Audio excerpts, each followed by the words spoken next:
Dieu Tout-Puissant accorde à chacun d'entre nous la paix de l'esprit, la paix du cœur, la paix de l'âme, pour que nous puissions ouvrir nos oreilles spirituelles, écouter sa sainte parole et la manifester aux autres, la mettre en pratique tel qu'il est écrit. Grâce à toi, je rebâtirai sur les vieilles bâtisses. Bien-aimés, aujourd'hui, nous allons continuer l'enseignement selon l'ordre de Dieu au sujet de la Nouvelle Jérusalem. Pour cela, nous parlerons des portes de la Nouvelle Jérusalem. À ce sujet, nous avons pris le livre d'Exode 12, du verset 1 à 8, d'Exode 10, du verset 1 à 16, d'Apocalypse 3, du verset 14 à 21. Ces textes de base vont nous aider à voyager dans l'esprit pour comprendre exactement ce qu'est le langage de Dieu. Jésus, lorsqu'il enseignait à son temps aux hommes, il avait dit à un grand prêtre, Nicodème, il a dit à Nicodème, il faut naître de nouveau.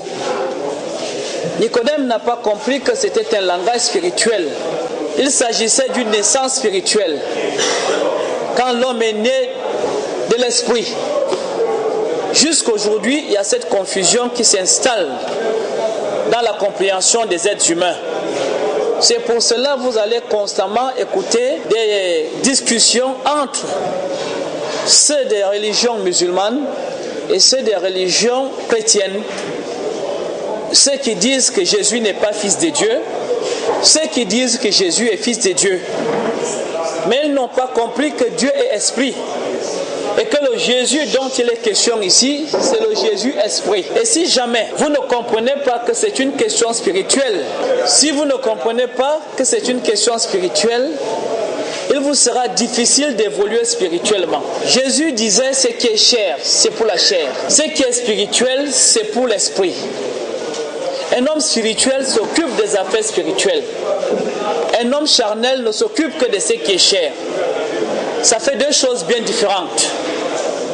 Et lorsque Jésus nous apprend à prier, il nous dit, ce sont les païens qui multiplient des vaines paroles. Entre-temps, le Père est secret. Qu'est-ce qui est plus secret que l'esprit? Parce que l'esprit, personne ne le voit. Et donc l'esprit, c'est le secret. Le secret de Dieu et le secret de l'homme. Mais Jésus nous dit, ce sont les païens qui manifestement ont besoin de toutes ces choses-là. Leurs cœurs ne sont emportés que dans ce qui est matériel. Et aujourd'hui, ce sont ce genre de chrétiens, ce genre de musulmans que nous avons. Des musulmans et des chrétiens païens qui prétendent avoir l'esprit de Dieu, la parole de Dieu, mais qui vivent comme des hommes qui ne l'ont pas. Leurs cœurs ne sont qu'intéressés à de l'argent, à de l'or, aux biens matériels. Or, il se peut que, au commencement, il est dit que l'homme vivra toujours et d'abord de tout ce qui vient de Dieu. Puisque Dieu est esprit, tout ce qui vient de Dieu est esprit. L'homme qui devient fils de Dieu, c'est l'homme qui a l'esprit de Dieu. Ce n'est donc pas important de se perdre dans des discussions. Jésus est fils de Dieu, Jésus n'est pas fils de Dieu. Pourquoi l'appelons-nous fils de Dieu? Ou pourquoi Dieu dit qu'il est mon fils? Dieu dit qu'il est son fils parce que son esprit est descendu en lui. Et l'apôtre Paul nous dit, ne peut être fils de Dieu que celui qui a l'esprit de Dieu. Je pense que ça se comprend. Et nous avons comme ça des pères charnels, ceux qui ont eu des femmes avec la volonté de la chair et ont mis les enfants au monde. Nous avons aussi des pères spirituels, ceux qui ont eu l'esprit de Dieu et par la volonté de Dieu nous amènent à naître en Dieu, selon l'esprit. Alors l'apôtre Paul a été un père spirituel pour Timothée. L'apôtre Paul a été un père spirituel pour Tite. Il a dit, c'est moi qui vous ai engendré dans le Christ. Je ne vous ai pas engendré dans le christianisme. Je vous ai engendré dans le Christ, par le Christ et avec le Christ. L'apôtre Paul s'est fiancé. Il s'est marié à Christ. Et de cette union est né Timothée. De cette union est né Tite. Mais pourquoi allons-nous nous perdre dans les discussions? Marie est une femme charnelle. Elle reçoit le pouvoir de l'esprit de mettre au monde un enfant. C'est l'union de Marie et de Dieu qui met au monde Jésus-Christ. Ce n'est pas l'union de Joseph et de Marie qui met au monde Jésus. Donc Jésus n'est pas né de la volonté charnelle. Il est né de la volonté spirituelle. Quand nous sommes devenus grands et que Dieu nous envoie un homme avec qui il s'est marié, l'Emmanuel, le Dieu avec vous. Alors quand cet homme vient à vous, il est déjà uni à Dieu. Il va mettre au monde des enfants.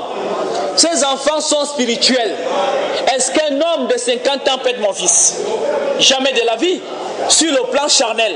Mais il pourra être mon fils sur le plan spirituel. Parce que marié à Dieu, l'apôtre Paul a dit, je vous ai marié à un seul mari. C'est Christ l'Esprit. Et tout homme qui est né ou qui est marié à Christ va forcément mettre au monde des hommes ou des femmes. Ces hommes et ces femmes seront ses enfants, mais spirituels.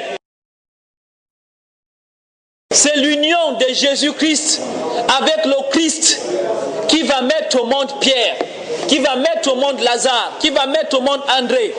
Tant que Jésus n'est pas marié à Christ, à l'esprit de lumière, il ne pourra pas mettre au monde des enfants de lumière. C'est pour ça qu'il est dit, aux choses charnelles, c'est l'esprit de l'homme qui peut réfléchir là-dessus, qui peut comprendre ça.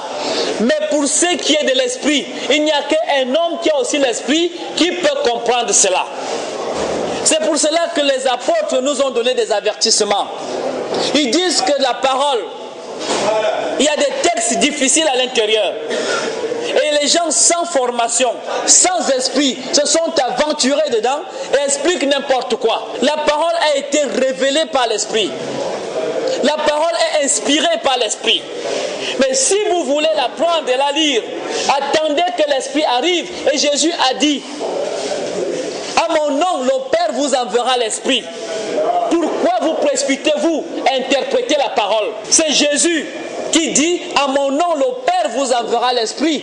L'esprit va se charger de vous enseigner, de vous former, de vous édifier, de vous orienter. Et l'esprit va vous rappeler tout ce que j'ai fait depuis le commencement, au milieu et maintenant. Mais l'homme n'a pas attendu que l'esprit vienne. Il s'est fabriqué son esprit et ça aboutit à quoi? À la formation du christianisme. Or, s'ils avaient attendu patiemment l'esprit, l'esprit les aurait permis d'expliquer bien ces révélations. Et Jésus disait quoi, Nicodème? Si vous ne croyez pas, quand je vous ai parlé des choses terrestres, j'ai parlé du manguier, vous ne comprenez pas. Je parle de la terre, vous ne comprenez pas. Je parle du figuier, vous ne comprenez pas. Comment croirez-vous quand je vais vous parler des choses célestes, du royaume des cieux? Je te parle du royaume de la terre. Je te parle d'Hérode que tu vois. Je te parle d'Agrippa Ier que tu vois. Je te parle du pharisianisme que tu vois. Je te parle de la terre des figuiers que tu vois. Tu ne comprends pas. Maintenant, quand je veux parler des choses célestes, comment peux-tu comprendre? Parce que je suis venu du Père. Et toute personne qui vient du Père a l'esprit du Père. Et le Père a esprit. Je veux parler des choses spirituelles. Maintenant, quand j'ouvre ma bouche pour vous parler du royaume des cieux, vous regardez la terre et le ciel. Entre-temps, je suis en train de parler de la puissance, de l'amour, de la paix, de la justice. Mais comment pouvez-vous comprendre cela? Ça devient donc difficile pour les hommes. Et alors il s'est tourné vers ses disciples qui lui posaient la question. Alors Seigneur, toi tu parles en parabole, ils ne comprennent pas. Comment alors ils pourront comprendre? Jésus leur a dit, et ils ne peuvent pas comprendre parce qu'ils n'ont pas ces oreilles. Pour comprendre les choses spirituelles, il faut avoir des oreilles spirituelles. Pour une compréhension spirituelle. Mais eux, ils n'ont pas des oreilles spirituelles, ils ont des oreilles charnelles. Mais à vous, il vous est donné de comprendre. Pourquoi? Parce que vous avez des oreilles spirituelles. Donc il y a quelqu'un qui ne comprendra pas. Ce qui est cher est cher. C'est lui qui est né de la volonté d'un homme. Ne comprendra que les choses des hommes. mais celui qui est né de la volonté de l'Esprit comprendra les choses de l'Esprit. L'apôtre Jacques a dit, ne vous précipitez pas d'enseigner. Et les nations se sont précipitées d'enseigner. Et qu'est-ce que les nations enseignent? Ils enseignent les choses charnelles. Et dans nos assemblées religieuses confondues, ce sont des choses charnelles, ce sont des comportements charnels. Mais il est dit que les enfants d'Abraham, les vrais, ce sont des enfants spirituels, les circoncis de cœur, ceux qui sont marqués par le sceau de l'Esprit Saint. Alors, si nous avons dans nos assemblées des enfants charnels qui prétendent seulement être d'Abraham mais qui ne le sont pas, ce sont des assemblées fausses, des assemblées qui ont oublié qu'il est dit, au temps de la fin j'enverrai l'Esprit. Il va vous convaincre du mensonge que vous faites. Il va vous convaincre de l'erreur dans laquelle vous êtes. Il va vous convaincre de la justice dans laquelle vous n'êtes même pas. Et nous sommes au temps de l'Esprit. Cet esprit qui ne pardonne pas. Il a dit, si tu pêches contre le Père, il te sera pardonné. Vous avez péché contre le Fils, il vous sera aussi pardonné.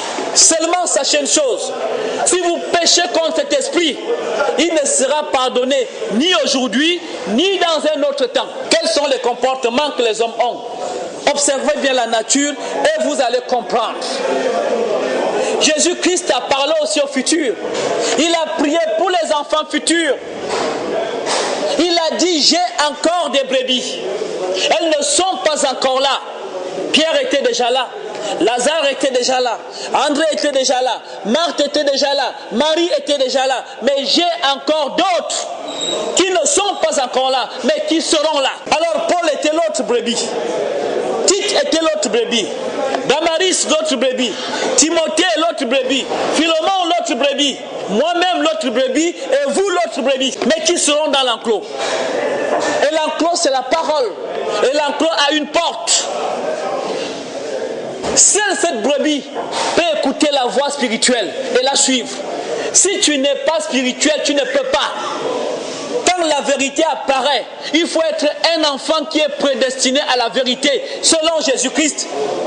Je vous disais, mes amis, le livre de la fin nous dit, il n'y a que celui qui a le nom inscrit dans le livre de vie. J'ai encore des brebis, dit le livre de vie. Mais si ton nom n'est pas parmi ces brebis, tu n'y figures pas. Fais ce que tu veux, mais la terre est limitée. Fais ce que tu veux, le ciel est limité. Fais ce que tu veux, l'esprit et la parole sont limités. Voici pourquoi la dernière fois, nous avons parlé de ces mesures. En longueur, en largeur, en hauteur et en profondeur. C'est limité sur chacun d'entre nous. Donc n'allez pas penser que c'est ailleurs. C'est limité avec Rahab. La prostituée pourtant, mais c'est limité. C'est limité chez chaque enfant d'Israël. C'est limité avec Paul. Ne peut avoir la liberté que celui qui est là où se trouve l'esprit. Si l'esprit est avec Paul, alors la liberté est pour toi qui est à côté de Paul. Ne peut avoir la liberté que celui qui est à côté de Rahab. Si la liberté est avec Rahab et que son père et sa mère sont près d'elle, alors ils sont libres. Voilà la vérité de Dieu. Mais nous sommes dans un temps et l'Apocalypse en parle. Le livre de révélation révèle les choses de la fin. Nous sommes à la fin. Et Dieu a dit, par la bouche du Seigneur Jésus-Christ, vous la regardez au figuier. Vous allez bien comprendre. Comme vous ne comprenez pas les choses célestes, regardez le figuier.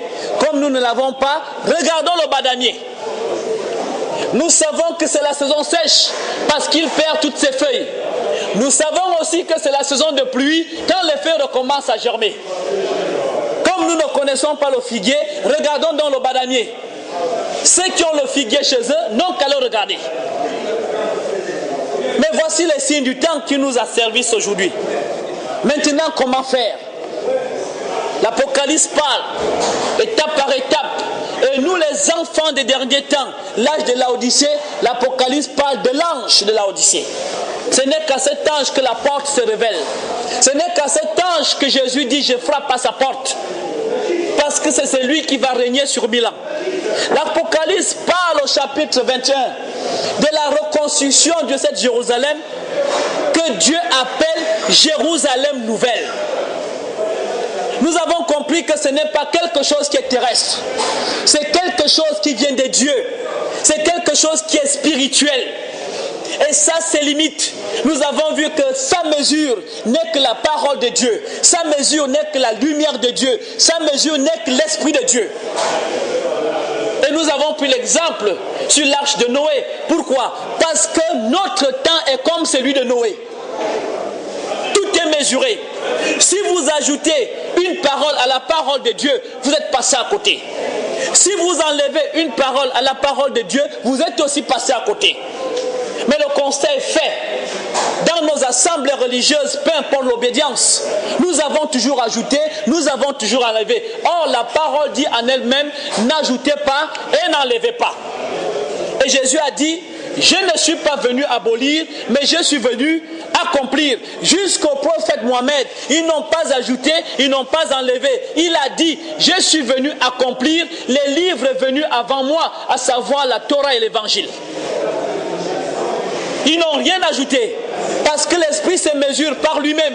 La parole s'explique par elle-même. Ce que vous n'avez pas compris dans la Torah, Jésus nous l'explique dans l'Évangile. Ce qu'on n'a pas compris dans l'Évangile, l'apôtre Paul nous l'explique dans les Épîtres. Ce qu'on n'a pas compris dans les Épîtres, le prophète Mohammed nous explique ça dans le Coran. Malheureusement, les gens ne comprennent pas, parce qu'ils sont enfermés dans leur doctrine. C'est pour ça que Dieu fait descendre cette ville de paix. Et qui dit ville, dit forcément territoire, dit forcément royaume. Mais il se peut que Dieu n'habite que dans quelque chose qu'il a construit. Alors je suis sa ville. Alors je suis son territoire. Alors je suis sa mosquée. Alors je suis son temple. Il ne peut habiter que là. Pour habiter une ville sainte, il faut être un homme saint. Pour être un homme saint, il faut avoir l'Esprit Saint. Pour habiter une ville de paix, il faut avoir un homme qui a l'esprit de paix. Pour avoir l'esprit de paix, il faut avoir le Saint-Esprit. Voilà ce que veut expliquer Dieu. C'est un langage spirituel. Il n'a pas dit que la Jérusalem est en Israël. Il n'a pas dit que la Jérusalem est à Rome. Il a dit que cette Jérusalem dont il parle vient de lui. Et il est esprit. La Jérusalem ne peut être que esprit. La ville ne peut être que spirituelle. Et la paix ne peut être que spirituelle. L'homme Dieu, Melchisédek, ne pouvait être qu'un roi spirituel. Il était roi de la paix. Connaissez-vous son royaume? Non. Comment pouvait-il être roi dans un royaume qui n'existe pas? Comprenez ici que c'était un homme spirituel. Il régnait par la paix. Il avait la paix et un pouvoir qui le permettait de bénir. Ce n'est pas le faible qui bénit le grand. C'est le grand qui bénit le faible. Le faible ne peut que remercier.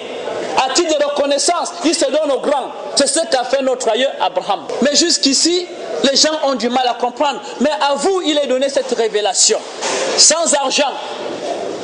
Comprenez pourquoi Dieu parle ainsi. La porte. Cette Jérusalem a une porte. Pour entrer dans une ville de paix, pour entrer dans l'enclos de Jésus-Christ, pour entrer dans l'arche de Noé, il faut forcément une porte. Et c'est Dieu qui ouvre cette porte et c'est Dieu qui la ferme. Noé n'a pas fermé la porte de son arche. C'est Dieu qui a fermé. Et Dieu dit, si je ferme, personne n'entre. Dans le livre de l'Apocalypse 8, l'Apocalypse 15, verset 8, c'est encore Dieu qui ferme sa maison. Il dit, personne ne peut plus entrer, personne ne peut plus sortir. Ceux qui sont dans la maison de Dieu déjà ne peuvent plus sortir de là. Ceux qui sont dehors ne peuvent plus entrer. Vous voyez que tout est limité. Si tu es déjà entré dans l'arche, tu ne peux plus sortir. Si tu es dehors, tu ne peux non plus entrer. Vous ne pourrez plus forcer ça comme vous l'avez fait depuis le temps de Jean-Baptiste. Parce que tout est mesuré. Dieu vient avec des exactitudes pour montrer aux gens que lui ne se trompe pas du tout. Et maintenant, il dit qu'il y a des portes à cet endroit. Pour entrer, il y a une porte. Pour sortir, c'est toujours pas la porte. Mais ceux qui vont traverser la porte, ce sont des voleurs. Pour entrer dans la parole de Dieu, Dieu, il fallait passer par une porte. Pour sortir, il fallait passer par une porte. Ceux qui sont passés au-delà de cette porte pour rejoindre les enfants de Dieu, ce sont des voleurs. Les prophètes de Baal étaient des voleurs. Les pharisiens étaient des voleurs. Les sadducéens étaient des voleurs. Parce qu'ils ne sont pas passés par la porte. Jésus nous a parlé largement à ce sujet pour nous expliquer le pourquoi et le par comment. Les portes sont quoi? Des anges. Et un ange est un messager. Et tout messager porte un message. Donc la porte n'est pas celle-ci que vous voyez. La porte n'est pas l'ouverture de la fenêtre. La porte est un ange, donc un message. Alors pour rentrer dans la parole, vous passez par le message. Ou pour rentrer dans la parole, vous passez par un esprit. Parce que si tu n'as pas l'esprit de la parole, tu ne comprends pas ce que la parole de Dieu dit. C'est pour ça que vous voyez cette turbulence. Parfois ça vous habite.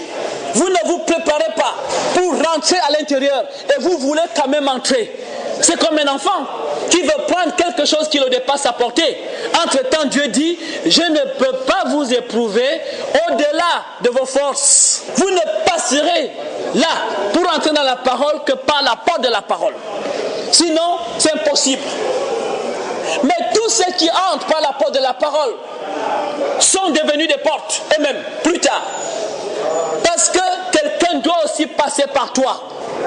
C'est pour ça qu'il a dit Pierre, oui, tu es devenu une pierre, c'est sur toi. Depuis le prophète Ésaïe, cette révélation est faite. C'est grâce à toi qu'on reconstruira la maison qui est déjà vieille. On ne dit pas c'est grâce au bouc. On ne dit pas c'est grâce aux planches. On ne dit pas c'est grâce au caoutchouc. On ne dit pas c'est grâce au ciment. On dit c'est grâce à toi qu'on va reconstruire la maison de la prostituée. Mais qui? C'est le Christ lui-même. C'est pour ça qu'il a dit je rebâtirai. Il n'a pas dit vous. Parce qu'il connaît ce que les hommes construisent. Il ne peut pas habiter dedans. Voici pourquoi il a dit moi-même je vais reconstruire ça. Il ne donne pas cette responsabilité à un homme. Parce que l'homme a toujours le cœur porté vers le mal. C'est pour ça que tout homme qui n'a pas l'esprit de Dieu ne peut pas construire un homme Dieu. Il construira un homme qui a aussi l'esprit de Dieu. L'esprit de l'homme, je veux dire. Il n'y a que l'homme qui a l'esprit de Dieu qui peut construire un homme qui a l'esprit de Dieu. Parce que lui au moins va comprendre ce qui vient de Dieu. Et l'apôtre Paul a bien construit l'esprit de Dieu en Timothée. C'est une maison bien construite. Alors, Tite aussi a été une maison bien construite. Mais est-ce que dans nos confessions religieuses aujourd'hui, les prêtres, les pasteurs et même les adhérents à ces choses sont bien construits? Il n'y a qu'à voir les comportements des gens, comment ça se passe. Tout de suite, vous comprenez que ça ne vaut pas la peine. Ça, c'est la sagesse humaine. Au point de vue, ça semble bon. Ça semble spirituel. Mais Dieu a dit, ils feront semblant de m'aimer. On ne vit que des simulacres, de l'hypocrisie. On fait semblant, Jésus le matin, Jésus le soir. Mais Jésus-Christ a parlé. Le vrai disciple, c'est qui? Jésus a parlé. Il a dit, ce ne sont pas ceux qui diront Seigneur le matin, Seigneur le soir, qui sont les vrais disciples. Ce ne sont que ceux qui feront la volonté du Père. Et la volonté du Père, c'est quoi? C'est que tu sois esprit et que tu aies l'esprit. La volonté du Père est que tu naisses de nouveau d'eau et d'esprit. La volonté du Père est que tu sois parfait comme le Père est parfait. La volonté du Père est que tu sois saint comme il est saint. La volonté du Père est que tu sois son image et sa ressemblance. Il n'a pas deux volontés, il n'a qu'une seule volonté. C'est pour ça qu'il a dit que ta volonté soit faite sur la terre comme au ciel. Alors Dieu est amour. Dieu est amour, c'est tout. Dieu est esprit, c'est tout. Maintenant, c'est quoi la volonté de Dieu? Sa volonté, c'est que toute chair soit son image et sa ressemblance. C'est pour ça qu'il dit, celui qui n'aime pas n'est pas de Dieu. Celui qui aime est de Dieu. Dieu est en lui, il est en Dieu. Tel Dieu est, tel aussi il est. Sa prière est amour. Son jeûne est amour. Et aussi, son commandement est amour. Et lui-même est amour. Mais on n'a pas voulu ça. Qui est amour, a l'amour et est Dieu. Tel Dieu est, tel tu es. Et c'est tout à fait normal. Dieu a dit, vous êtes des dieux. Il n'y a qu'un homme qui est animé par l'esprit qui peut comprendre cela comme ça. Tant que tu n'es pas animé par ça, tu vas nier cela. Tu vas seulement faire semblant. On refuse la vérité, mais on fait semblant de vivre la vérité. On refuse le Christ, mais on fait semblant de vivre le Christ. Comment le monde peut-il évoluer comme ça? C'est pour ça que le monde souffre. Nous allons de malheur en malheur, de tribulation en tribulation, d'épidémie en épidémie. Et Dieu est en train de nous travailler. Et c'est tout à fait normal. Mais aujourd'hui, nous sommes dans un temps où Dieu a prévu reconstruire cette ville de paix. Reconstruire cet espace de paix qui s'est donné lui-même, l'homme. Reconstruire ce temple de paix. C'est pour ça que nous sommes prêtres, sacrificateurs de l'ordre de Jésus-Christ, qui lui-même a été prêtre sacrificateur de l'ordre de Melchisédek. C'est pour ça que nous, à la fin, on parle de Jérusalem qui vient du ciel. Et l'apôtre Paul a dit, nous sommes citoyens de la nouvelle Jérusalem, celle qui vient du ciel. Nous sommes citoyens avec les saints. Mais on vous dit quoi dans l'église? Personne n'est saint, n'est-ce pas? Mais l'apôtre qui vous apporte l'Esprit Saint dit, nous sommes citoyens avec des saints. Comment tu peux expliquer ça? Pendant que Dieu dit que tu es concitoyen des saints, et ils te disent que tu ne peux pas être saint. Pendant qu'on te dit que ta patrie est dans les cieux, ta patrie c'est l'esprit, c'est dans l'esprit que tu habites. Jésus n'a-t-il pas dit, celui qui demeure en moi, je demeure en lui? Vous ne pouvez être mes amis que si vous demeurez en moi. Mais vous ne demeurez pas en lui. Vous demeurez catholique, protestant et tout ce que vous avez fabriqué. Mais vous pensez dans votre tête demeurer en Jésus-Christ. Ce n'est pas possible, mes amis. Vous vous trompez beaucoup. Vous allez subir. Mais alors, qu'est-ce qu'il fait? Il se fait des portes. C'est pour ça, pour bien comprendre, l'Esprit dit, quand il viendra, il va nous rappeler. Pour que nous ne nous trompons pas. C'est pour ça qu'on fait recours toujours à l'histoire. Au commencement, il a dit à Abraham, je t'ai béni. Tu es une source de bénédiction. Je t'ai béni déjà. Mais tu es la source dans le départ de quelque chose. C'est pas ça? Tu es le départ de quelque chose. Ceux qui vont naître de tes entrailles, ces entrailles qui ont mangé le pain de vie, le vin de vie, des entrailles spirituelles, ceux-là aussi sont bénis. Ça veut dire que ceux qui viendront de la volonté de l'Esprit vont être bénis. Et à travers eux maintenant, les autres qu'on appelle les nations vont être bénis. On ne peut pas faire autrement. Babylone ne peut pas bénir quelqu'un. Non, Babylone ne peut pas. La bénédiction ne viendra que d'un autre. Tel que Dieu a dit. Dieu est préscience et Dieu est science. Ce qu'il dit d'avance, il accomplit. Et c'est ce qui a été fait. Nous avons commencé par remarquer ici que Jacob a été une grande bénédiction pour Laban. Et Jacob sortait d'Isaac et Isaac sortait d'Abraham. Nous avons commencé à remarquer ici que Joseph a été une grande bénédiction pour Potiphar. Et que l'Égypte a été une grande bénédiction. Que Joseph a été une grande bénédiction pour l'Égypte. Parce qu'il a dit, ce n'est qu'à travers eux que les autres sont bénis. Vous voyez comme c'est simple. Mais Jacob est une grande bénédiction pour Laban, l'homme des nations. Parce que ça a d'abord été dit comme ça. Mais pour être béni, il faut d'abord avoir la parole. Pour avoir la parole, il faut avoir un homme qui porte la parole. Et Jacob est le fondateur des portes. Lui-même est le père des portes. C'est à travers lui que les 12 portes sont sorties. Puisque Jésus-Christ nous révèle dans les révélations que la nouvelle Jérusalem a 12 portes. Et ces portes ne sont pas des portes en fer. Ce ne sont pas des portes, je ne sais pas, électroniques. Ce ne sont que des anges. Des messagers qui portent chacun un message. Actuellement, vous êtes sur Enseignement des Saintes Écritures. Vous avez des préoccupations concernant la parole de Dieu. Vous voulez des éclaircissements sur l'enseignement du jour. Pour plus d'informations, vous pouvez nous joindre par mail beboulmichelco@gmail.com beboulmichelco BEBOULMICHELCO ou par téléphone 00241 07 48 32 52 00241 02 39 75 47. Bon confort d'écoute.